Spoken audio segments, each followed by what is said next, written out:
I think you could still have a big market approach to doing things in a smaller community. I can't wrap my head around everything that you do. I like the adrenaline rush that directing gives you. That's a quarter of a century, everybody.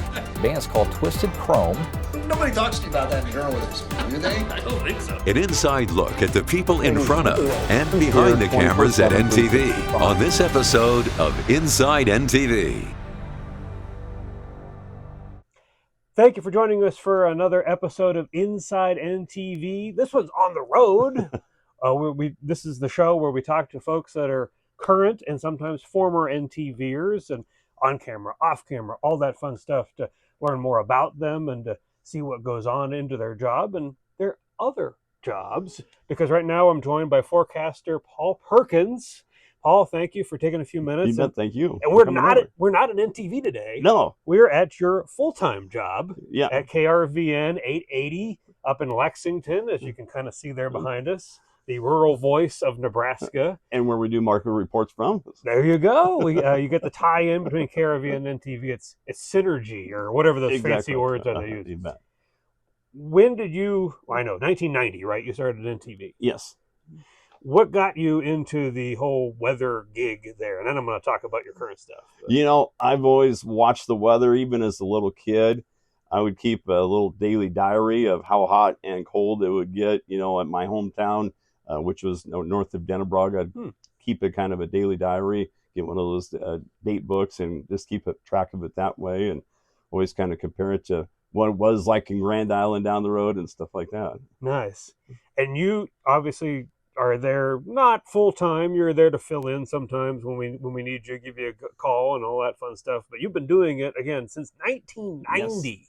Yes. That's 34 years. Yeah, I know. Yeah, aging myself here, but yeah, lots of weather, of course, has happened. We've seen all kinds of big time blizzards. Even here in the nearly 10 years that I've been here at KRVN, lots of weird weather. Anything from hot to cold.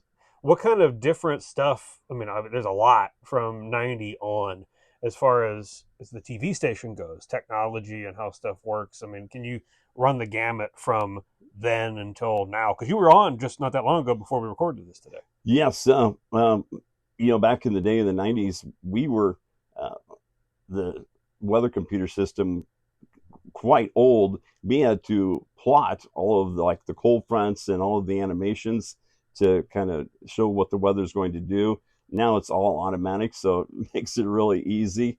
Of course, watching the severe weather is much easier too. And of course, the technology just right in there on how we can see what's going on everywhere.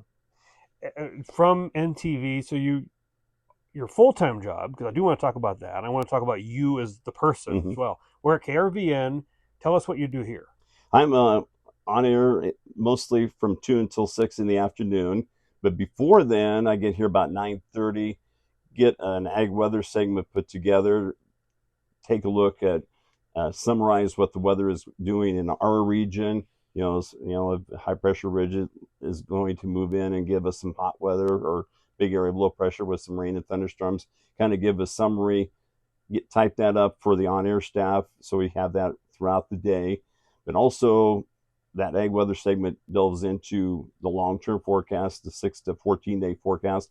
Also, the weather that affects agriculture.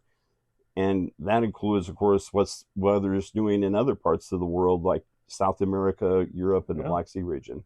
So you really get to, with NTV, we're mostly focused on what's happening here and what's going to happen tomorrow here. But with this, weather on KRVN, because like you said, you're gearing toward ag and rural, you're getting to really branch out with the weather forecasting. Yes, we use some various sources to get that information, but the weather in South America can have a big impact on what the grain markets could be for here in the U.S. Sure.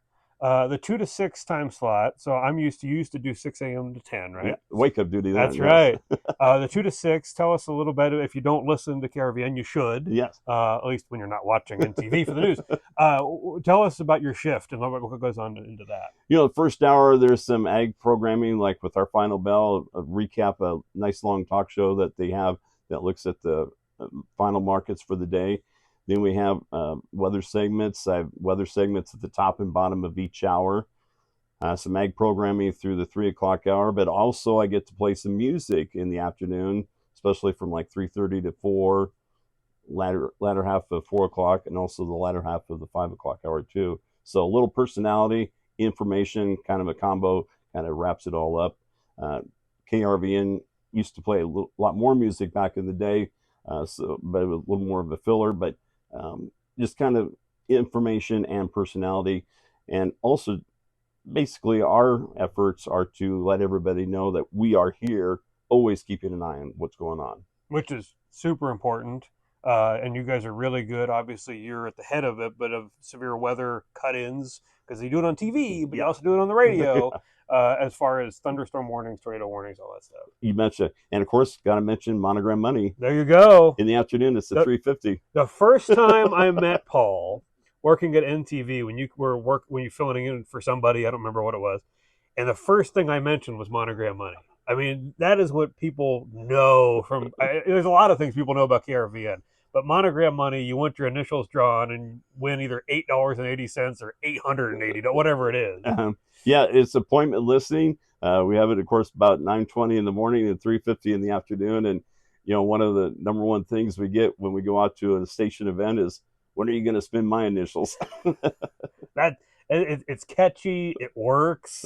I mean, obviously it's fun, but it also gets people to listen. You bet. A lot of fun too. Yeah.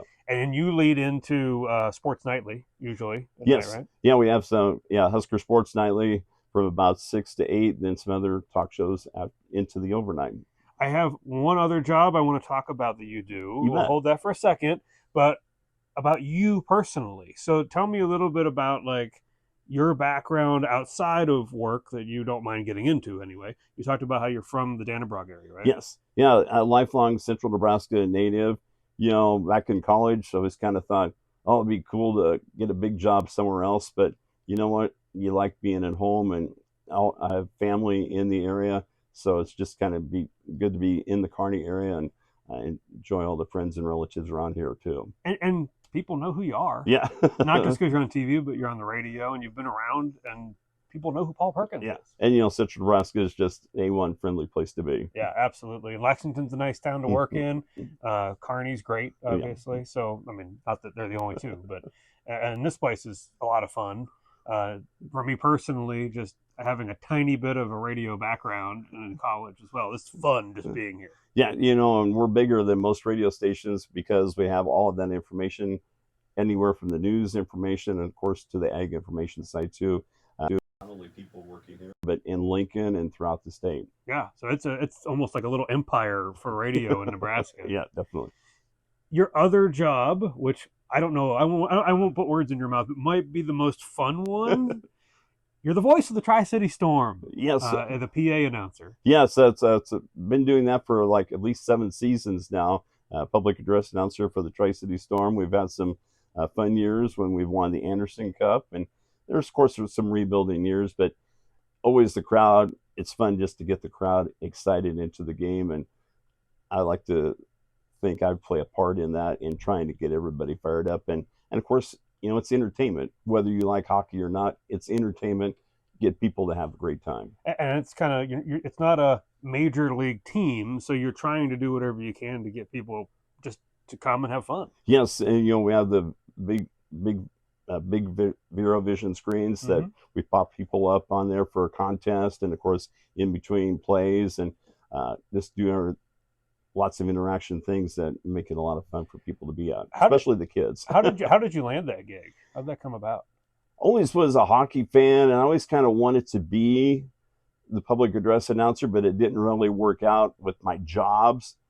But then I kind of started out as an occasional fill-in, but then when the main public address announcer left several years ago, took over then, and it worked out for my schedule, and really enjoyed it ever since. And that's pretty much every home game, right? Yes, and that's 30 plus games, including the playoffs. So it can get up to around 33 or 35 games a year, and mostly on Friday or Saturday nights. That's awesome, and that fits well with with your 2 to 6 shift. That still works. Yes, yeah. On Friday evenings, kind of skedaddle over there a little bit early and get over there, get prepared in the puck drop at 7. That's cool that KRVN works with that a little Yeah, bit. yeah. That's It's nice. not too much of a leave early, so yeah. That's cool. What would you give, because you have radio experience, Mhm. TV experience, weather, PA announcing Uh-huh. experience? What kind of advice would you give to somebody that's younger, coming out of college or coming out of a first job or whatever, looking to get into one of those things? I would get that experience. Get prepared. Of course, on air, you need to be prepared. Always think ahead what you're going to be doing, whatever you're doing. But just get that experience. That's the main key, I think, is find that part-time job somewhere to get involved and driving towards where you want to go with your career. Then you can kind of find out whether you like that or not. Do you have a favorite memory or moment here at KRVN or one at NTV or something that kind of goes, yeah, that sticks out? One of my memories is from early days in NTV. I was doing the weekend weather. There was a big cold front moving through, and all along this cold front, severe thunderstorms to tornado warnings, and we didn't have the ability just to scroll it across the screen. We had to break in, but there were also tornado warnings. And I can remember being there with my girlfriend at the time because we went to a wedding earlier in the day, and we were in a tornado warning. She goes, "Where do we go when there's a tornado warning?" I go, "Well, tornadoes never hit a TV station." But you get so engrooved in all of the weather that you kind of forget about your safety too sometimes. Sure. And it's funny you mentioned that, just not that long ago, twice this year, Yes. we've had folks at NTV have to head to the shelter Yeah. and all that stuff. And Tim Wright stays on the air for everybody. But yeah, it's something else when the phone goes buzzing off and it's like, I'm at the TV station. This isn't good. Yeah. And, like here at KRVN, lots of good memories with, some of the great people that have walked through the doors here, Dewey Nelson, Dave Thrill, you name it. Lots of great people have been here. Joe Gangwish in the past, just some good friends, still in contact with them, and, lots of fun on-air stuff too. That's great. And you guys do on location stuff. Like you said, you go to fairs, you go to different festivals and stuff like that too. Yeah, every year we give away a big vehicle. This year an F-150. So we go to nearly 100 events each summer and fall. People register, but it's always fun meeting everybody out there. And I've seen you at least once, I think in Cambridge and probably somewhere else, but you're all over the place. I mean, and again, your coverage area is so vast, similar to NTV, that you may be in one town one day and one town the other, totally different. Yeah, like this year, I think we've been everywhere. We've been in Albion already in northeastern Nebraska, and I know we go down into north central Kansas for some events too. That's great. That's awesome. I appreciate you letting me into your full-time job. Yeah, but it's fun showing you around. Do you mind if I ask a favor real quick? You bet. The PA announcing thing. Can you give me? Can you get everybody ready for the Tri-City Storm real quick? Okay, Storm fans, rev it up and make some noise for your Tri-City Storm. That's what I needed. Paul, thank you so much. Thank you I much, Chris. appreciate it. We got another episode of Inside NTV coming up next week. Thank you, everybody.